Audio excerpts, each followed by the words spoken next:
Hi guys, German Prepper here. I have some excellent quotes for you today on the conflict in Europe made over the last few days that I hope you will find insightful.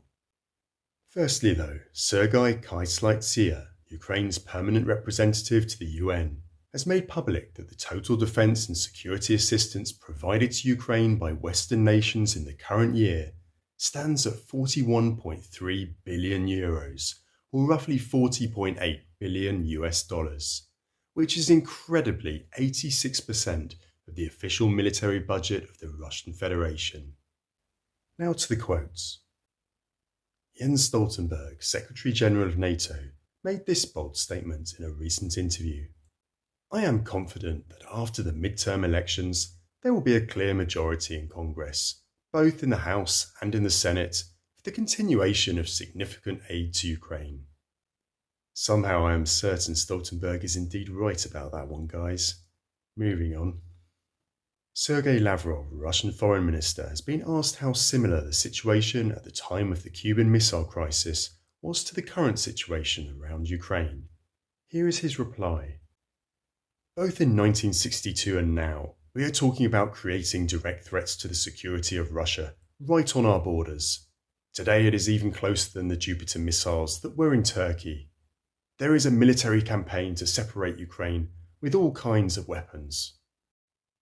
This should horrify us all, guys. It ought to be all over the media, with Western populations now desperately prepping. But clearly most people today are not aware or interested in such political discourse, even when it is the direst of warnings.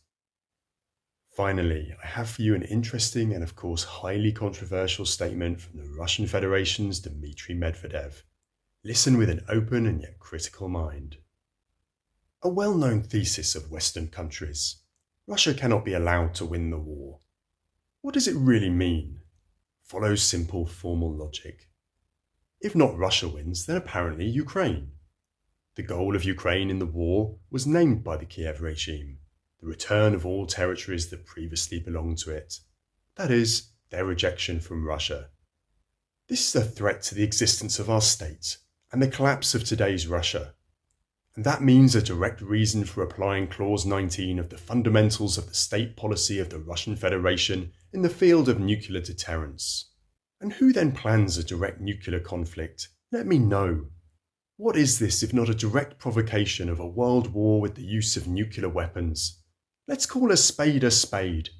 Western countries are pushing the world to a global war, and only the complete and final victory of Russia is a guarantee against world conflict.